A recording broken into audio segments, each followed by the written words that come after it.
Marley show. Brilliant. The rep is still a member of UK Theatre, so the musicians there did get paid the going rate, and they are MD members, so that's a good thing.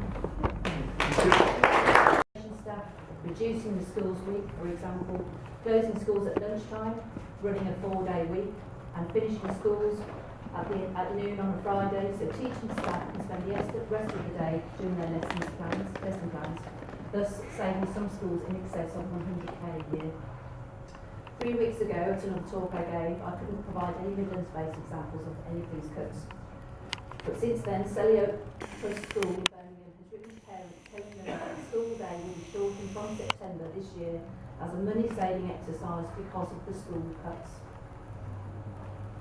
Because of the cuts to education funding. And why is this happening?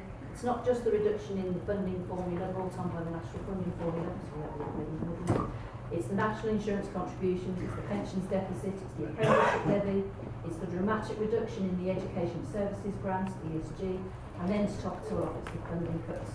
And let's not forget families. The monetary impact and strain these cuts will be putting on families, families who may already be just getting by financially, as is your case in Derby. And let's talk about special educational needs, something close to my heart. These cuts in funding will undoubtedly create an even larger education gap between those who are and those who are not vulnerable in the classroom, and that is not acceptable.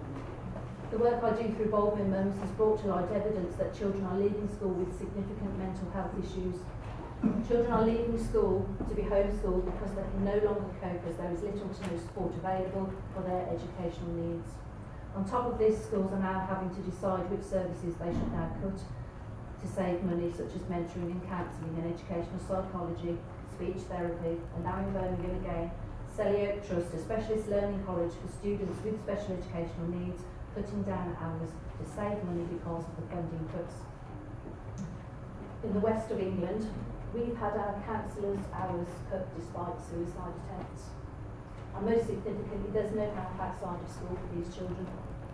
Vulnerable children are being dealt a terrible blow, their money not ring-fenced, and support services which are already hard fought for put in jeopardy. And what does this tell you? For me, it says that if you have special educational needs, you are relegated to the bottom of the pile. In an article from the Schools Week on the 7th of March, Tony Foote, the Director for Funding at the Education Funding Agency, said he was worried the funding formula and the school budget pressures are getting a little blurred. Foote said in times of greater restraint, implementing the funding formula is a necessity to make sure the money available is going as far as possible and allows schools to plan for the future. Interesting. And our local MP, Andrew Mitchell, echoes that narrative. Birmingham Mums have been contacted by concerned parents and they shared the response they received from Andrew Mitchell MP around funding cuts. In his response he states, and I quote, "The proposals will help schools to make the best use of their resources and manage cost pressures by directing resources where they are needed most, and by giving schools greater certainty so they can plan ahead with confidence. I'm encouraged that support will continue to be provided to schools to help them become more efficient and manage their budgets well, helping them achieve the highest standards for their pupils." Now, if you don't agree with this response or you feel the funding formula is unfair, I suggest you log your own view. Because quite frankly, I see no evidence that schools are not managing their budgets well, all their resources and all their cost pressures. I also see no evidence that schools will become more efficient, and I certainly see no way schools can achieve high standards for pupils with no support or funding. In fact, the evidence so far is very, very much to the contrary. So why is it our moral duty to stand up for these cuts? It's our moral duty to stand and fight for these cuts now, because every member of staff is fundamental to ensuring our schools are good and improving, because every additional service our schools provide for our children is an absolute necessity. I, for one, refuse to allow our schools and their staff, who do their very best to give our children an outstanding education, to have to make these choices. It's despicable. I, for one, will not stand by idly and watch this happen. I will campaign with our schools, with the unions, and protest these cuts. It is up to us as parents to support our schools in the fight. And in 2 years' time, when it comes to pass and our schools are no longer good and outstanding, it should not be for the want of us all trying.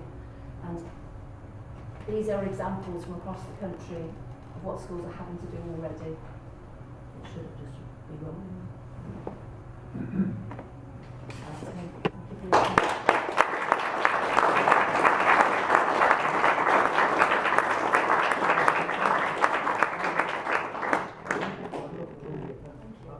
sadly run a very tight. An active campaign. We meet every month, and in the context of austerity and privatisation, you know what's happening to libraries, to staff cuts, reduced opening hours, lack of funding for new stock and for refurbishment of buildings. You know that the picture, if you didn't know Birmingham or libraries, you can imagine what's happening. Some of the things you couldn't imagine, like one library, it's proposed in Birmingham, is going to share its space with a loan shark company, because that will bring in money for the library service. Obviously the campaign is opposing things like that, and we've had some success in slowing the rate and the scope of cuts to staffing, to hours, and so on. The particular thing that is a threat is, of course, use of volunteers instead of professional staff, and creeping privatisation by saying that libraries have to share their space with outfits that bring in money.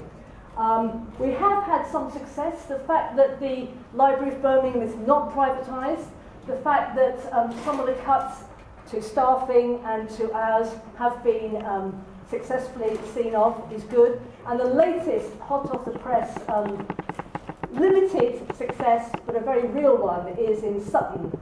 We were told that Sutton would have no library at all. It would be closed, that's it. But because of very lively campaigns from the union, particularly Unison, the library lobby in Sutton and the Friends of the Library of Birmingham, we've got a reprieve at least until August. And more importantly, as people have said, there's a kind of fatalism and despair about fighting cuts because we can't see any way of making progress.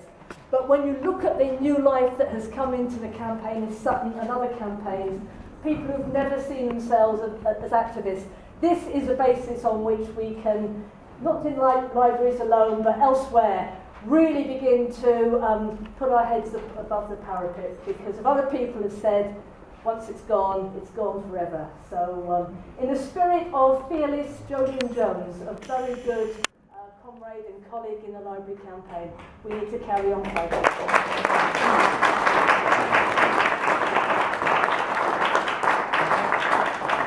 I'm afraid time is up, brothers and sisters. I thank you all for attending and wish you all a safe journey home.